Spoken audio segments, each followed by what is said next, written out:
they've told us that everything and everyone is connected through this mysterious web or net of energy. In this episode, we'll explore what the largest and most complex machine ever built is discovered about the fractions of a second immediately after the Big Bang. I think the experiments are fascinating, but what's even more fascinating is the scientific thinking that had to change to reflect what the experiments have shown. Here's what I mean. There was a tremendous spiritual revolution that was sweeping the earth in the late 1800s, and it included the scientific community. Very well-known scientists were influenced by this revolution and the thinking that there is a field of energy that underlies our existence. At that time, it was called the ether. It influenced scientists like Nikola Tesla, Rudolf Steiner, Royal Rife, Walter Russell, and even John Keely. So the idea that this field exists was the foundation of the philosophy of these brilliant men, and it's also the idea that allowed their revolutionary inventions to work in the way that they did. It's what made everything possible. For example, Tesla had the idea of developing a form of power that could be shared but not confined to wires and cables. It was called broadcast power. So it works much the way a television station broadcasts information. It is created in a studio or in a laboratory, in Tesla's case. The information would be sent into the field, and it would be received by receivers that knew how to tune into that information. Well, that technology is only possible if the information is moving through stuff, through something. And that's what this ether, this field, was all about. The healing technologies of Royal Rife and Wilhelm Reich worked using energy that was directed toward the body, didn't physically touch the body. And for that healing to be successful, it as well had to move through some medium, some conduit that allowed the information to get from the healing device into the body. John Keely's perpetual energy machines, the same thing is true. But the idea of the ether has been around even long before the 1800s. In the 1600s, the father of science, Isaac Newton, he described a field of energy that he called the ether, and he used that word to describe the substance that he believed filled the universe and was even responsible for gravity and the sensations in the human body. The 19th century scientist James Clerk Maxwell, the father of electromagnetic theory, he believed that this ether field exists, and I want to share in his exact words, I want to share a quote. He said that a material substance of a more subtle kind, supposed to exist in those parts of space which are apparently empty, end of quote. In 1902, the Nobel Prize winner Hendrik Lorentz developed the equations that gave Einstein the tools to develop his theory of relativity. Lorentz's equations believed that the ether field exists, and he said, and this is a quote as well, "I cannot but regard the ether, which can be the seat of an electromagnetic field with its energy and its vibrations, however different it may be from all ordinary matter," end of quote. Einstein, he believed in this field as well, but he's described it in a very, very different way. He said simply, space without ether is unthinkable. So the point that I'm making with all of this is this sense in the scientific community that there's something out there that fills what we think of as empty space. It has been accepted for a very, very long time until recently.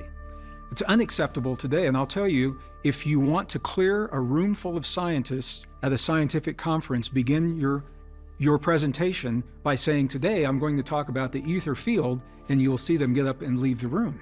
The term is not even used today, although the field itself is now being validated.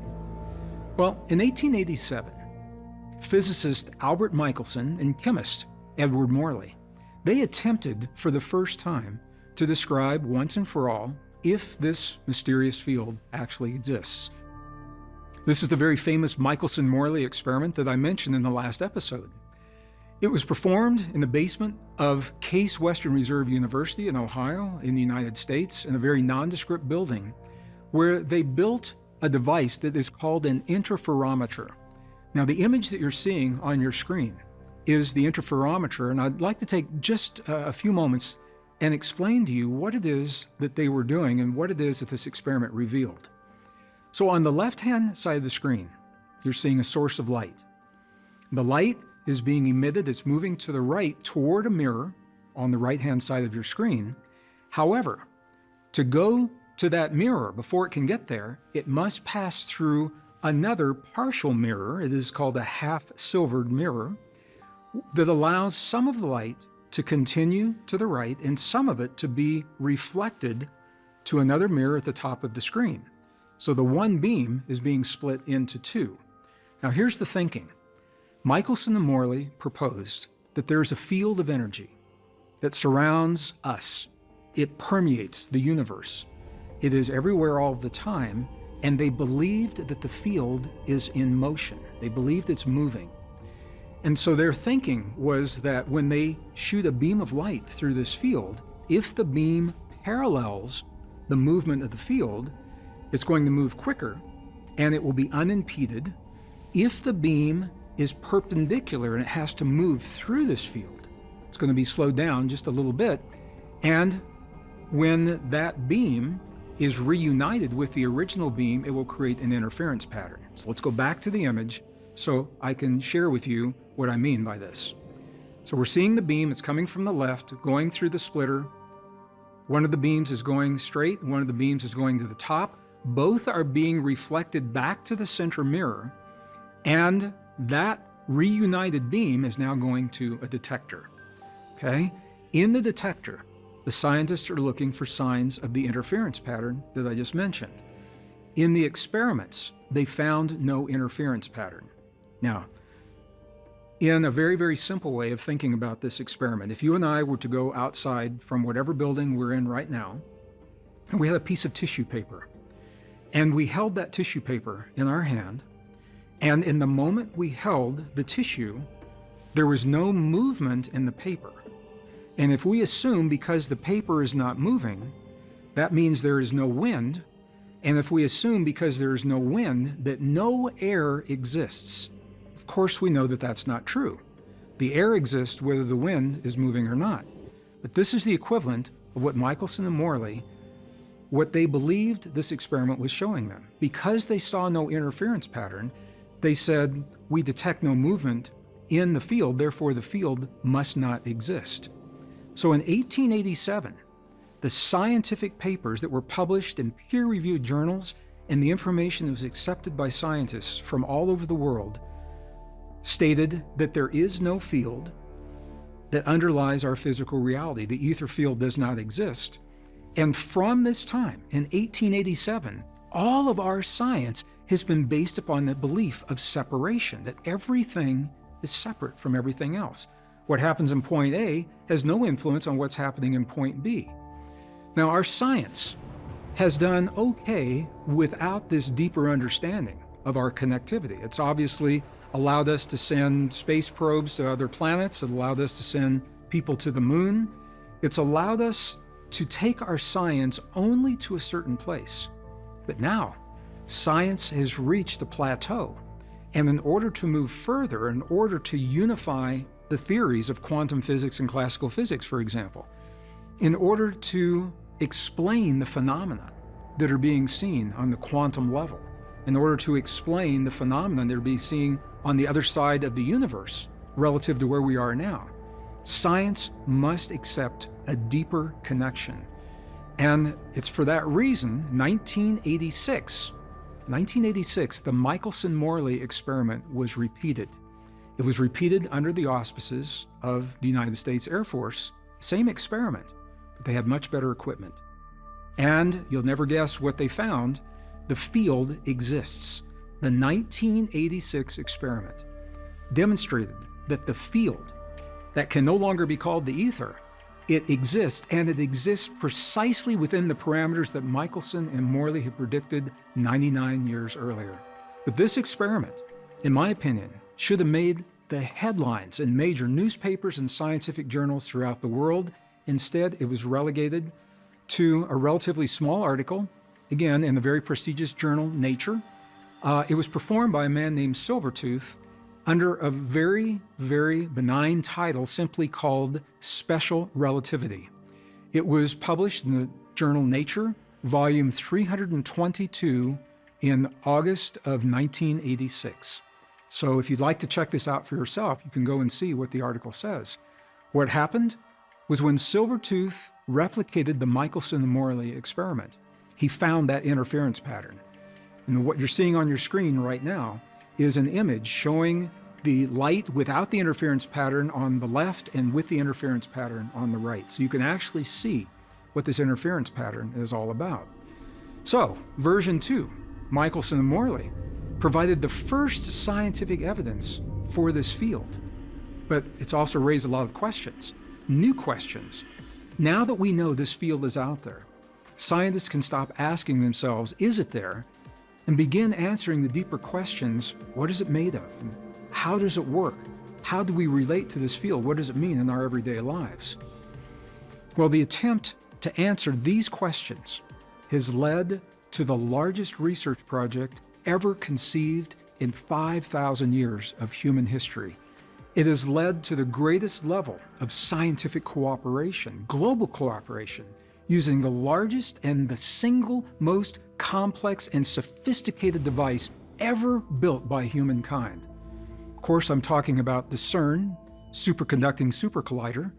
CERN is the European Organization for Nuclear Research. And I know there's a lot of information out there in different circles about CERN, what it is, what it does, what it means, who's using it. And I'd just like to address briefly some of those things and share with you how these CERN experiments work and what they have recently discovered with regard to the field that we're now talking about. So let's begin with what is CERN. It is the world's largest superconducting supercollider.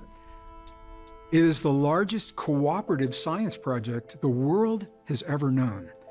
It uses the largest and most complex devices ever built. It began in 1953, and it's currently maintained today. It's by 22 nations maintain the CERN laboratory itself. It hosts research from over 12,000 scientists from 600 universities that represent over 70 countries. And I want to be really clear about this. The research is for university-backed projects only. So I'm saying that because I've had people ask me, can any scientist working from his basement go over to CERN and do an experiment that has dangerous implications for the world? And the answer is no. These are university-backed projects. So the point that I'm making here is CERN itself does not do experiments.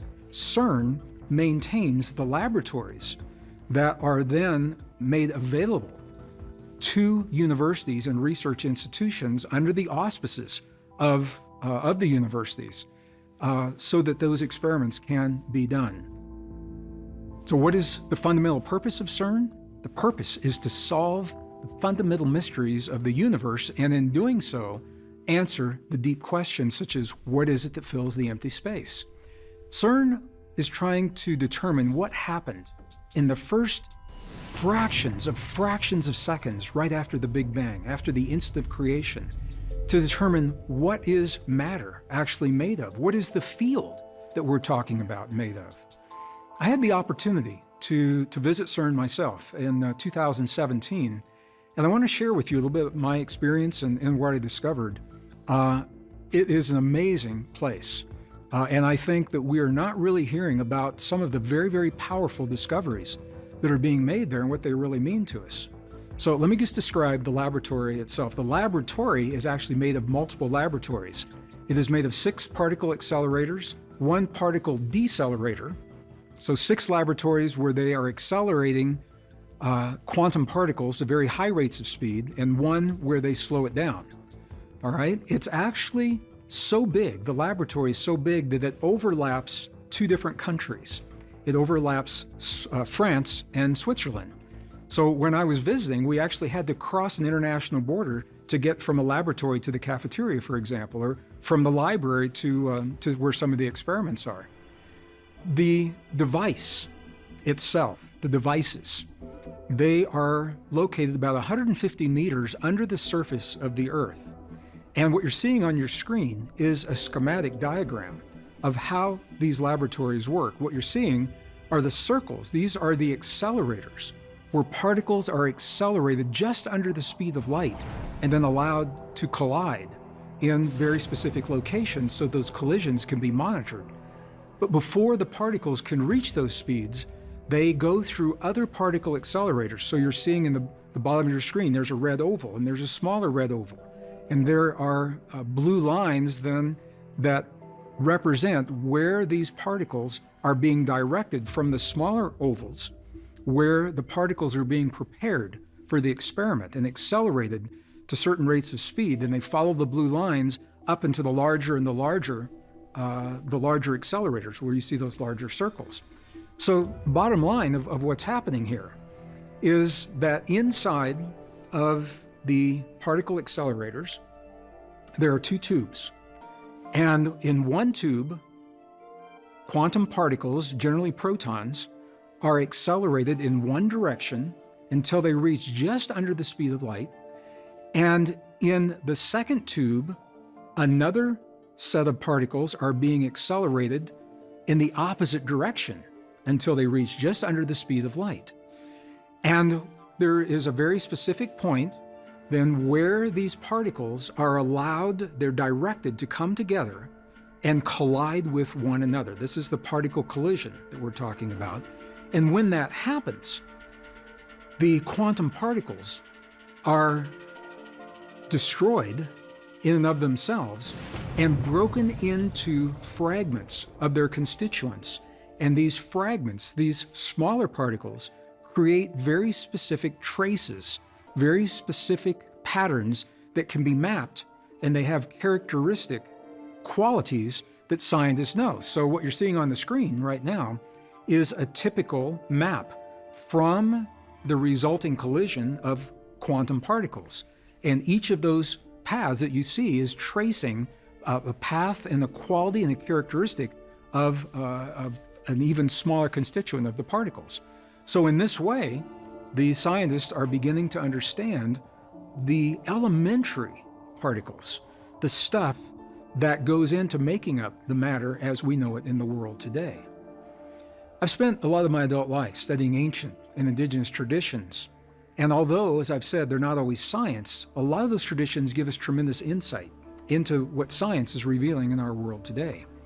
In the Hindu traditions, for example, the creation deity, actually three deities, Brahma, the creator, Vishnu, the maintainer, and Shiva.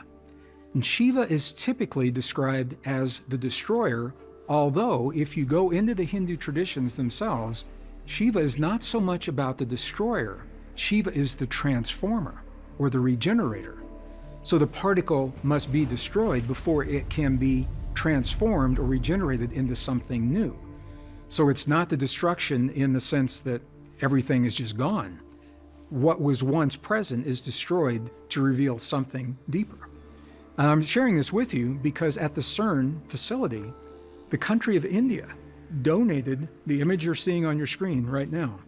This is the image of Shiva, the transformer, the regenerator, to symbolize what it is that's happening at the CERN superconducting, super colliding laboratories. And I think this is fascinating that we see this. So the question, what is it that's actually being transformed, as Shiva is saying, or regenerated? Well, I'm going to talk about the field. Before I do that, we're going to talk just a little bit about some really basic physics and where we are in the world right now. When I was in school, back in the 1950s, 1960s, early 70s, I was taught that the atom looks like what you're seeing on the screen right now. It was things moving around the thing, particles called electrons that are moving around the nucleus. And this is the model that has gotten science so far. However, it is also the model that's breaking down because we now know that the atom doesn't look like this. The atom is not things moving around things. This model of the electron, the proton, and the neutron, as well as it served us, technically, we know it is no longer true. The atom is made of fields of energy, pulsing, vibrating fields of energy that are concentrated in some places more than others. But this new model, this vibratory model of the atom, has given way to the particles and the subparticles now that are so complex and so numerous, they're actually called the particle zoo. You remember when you and I were in school, probably, we thought that physics was complex when we talked about the atom being electrons, protons, neutrons, and all the things that go with that. Well, the particle zoo now has gone far beyond electrons, protons, and neutrons. They're telling us now the new standard model that all matter is made of leptons, bosons, and what are called hadrons. Under the category of leptons, this is where we find our familiar electron as well as other particles. Under the category of bosons is where we now find photons. And under the category of hadrons is where we now find things like the protons and the neutrons, as well as quarks and a lot of other things. This is a very, very different physics that has unfolded as a result of what has been discovered at CERN and other laboratories as we look into these fundamental particles. Now, all of this is going somewhere because everything that we're learning about this physics must be occurring within the conduit of stuff. There's something out there that is allowing all these interactions to happen. And this is where we're going with this whole thing right now.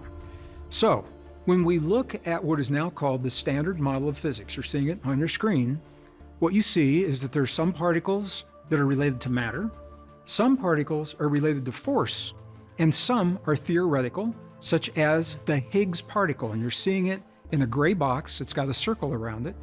The Higgs particle, if the standard model is accurate, if it works the way we think it really works, then we should be able to find, under certain conditions, this Higgs particle. And if that particle is there, it's going to open the door to even deeper questions, but it's going to give us a lot of answers at the same time. The question that the physicists are asking, is there an ultimate particle? Now, we've gone from the atom, as we used to think of it, now to this particle zoo. Is there an ultimate particle? Is there what is called a God particle? This is the term some physicists are actually using now. Is there a God particle that is the fundamental particle for all things? Well, I'm going to come back to CERN now. CERN is recreating the Big Bang to answer this question. It's not so much about the Big Bang itself, that primal release of energy, it's what happened just fractions of fractions of fractions of a second after that release happened. As the universe began to expand, something began to change. And certain particles that were created in that release did things that cannot be accounted for right now. Some of the particles slowed down, some of them continued moving at the same speed, and scientists are saying, why? Why would some particles slow and some particles continue at the same speed? Why would some particles begin to have mass and other particles not have mass? Well, the current theory is this, that there's an unrecognized field of energy that was responsible for those changes. And that field has been known as the Higgs field, in honor of the creator of the theory, is a physicist named Peter Higgs, who's still with us today. On July 4th of the year 2012, scientists at CERN made an announcement that absolutely rocked the scientific community. They announced that through one of the CERN experiments, they had discovered a new particle, and it was in the mass region precisely where that Higgs particle was predicted to be by the standard model. They'd never seen it before. So they said, if the standard model is working, and we collide these particles and they break down into their elementary constituent particles in the area of a certain energy level, we should see something. That energy level is 126 giga-electron volts. They'd never looked there before. And when they made this discovery, lo and behold, there was a particle with precisely those characteristics, precisely where they had predicted it was. It is now called the Higgs boson, the Higgs particle. So the properties of this Higgs boson are precisely consistent from where Peter Higgs had predicted. Well, this is important, and this is where it gets really, really interesting, because for the Higgs boson to exist, there must be a Higgs field that it is emerging from. The Higgs field is the elusive field that we're going to be talking about throughout this program. The Higgs field has now been validated. The Higgs field is believed to be the field that scientists have been searching for 3 centuries now, since the time of Isaac Newton. the ether that fills the empty space. It's now accepted that this Higgs field is the field that exists everywhere, all the time. It's what gives particles their mass. So at the time of the Big Bang, just after that primal release of energy, when those particles were created, they began to expand. It is moving, because they're moving through the Higgs field, that some of the particles interacted with the field in a way that slowed them down and gave them mass, while others continued to move at the speed that they were originally. This is, in the scientific world, this is a blockbuster discovery. This is a landmark discovery, because this field that has been questioned, the speculation has been, does it exist? Is it there? We now know that it is, and it's given many names. Some people simply call this the Higgs field. Some people call it the field. Some are calling it the source. Some are calling it the matrix, as Max Planck. Some are calling this the divine matrix. And for the rest of this program, just to make it easy for our conversation, I'm going to use either the term the matrix or the divine matrix to describe the field that we're talking about now. So the question is, now we know that the field is there. This matrix is there. What does it do? How does it work? Well, this field fulfills three fundamental principles that make your life possible, my life possible, and the world as we know it possible. Number one, the field is the container for all things. All things that we know, all things that exist in the universe are happening within the confines of this field, of the divine matrix. Number two, it is the bridge between our inner and our outer world. It is the bridge that explains how our thoughts, feelings, emotions, our prayers can be created from within us, but find the people and the places that are the object of our prayers, whether in another room or halfway around the world. It's the bridge. And number three, this field is the mirror. It's a quantum mirror in our world for what we truly believe in our mind and in our heart, and what we create in our imagination. So when we ask the question now, who are we? Our answer must incorporate our relationship to this field, to the divine matrix. I've spent much of my adult life exploring many of the ancient indigenous traditions of our past, and my exploration has taken me into some of the most magnificent and beautiful and remote and isolated and pristine places remaining in the world today, such as the monasteries of Tibet that were very available to me in the 1990s as I was taking groups into these places. And it was in one of these monasteries that I had the opportunity to meet with the elder, the abbot of the monastery, and it was while I was writing the book titled The Divine Matrix. And I asked this abbot, from his perspective as a Buddhist scientist, as a Buddhist scholar, I asked him, what is the stuff that fills the field of everything? What is the stuff that holds this universe together? What is the force that allows everything to be as it is in the world today? Well, my Tibetan is terrible, so I was speaking to him through a translator. And he and the translator launched into a conversation without me, back and forth, bantering, because of the uncertainty that he had in terms of my knowledge level and how to answer the question. And suddenly, the translator looked at me and answered my question with a single word. And the word was compassion. So the answer to my question, what is the stuff that fills the universe? What is the stuff that holds everything together?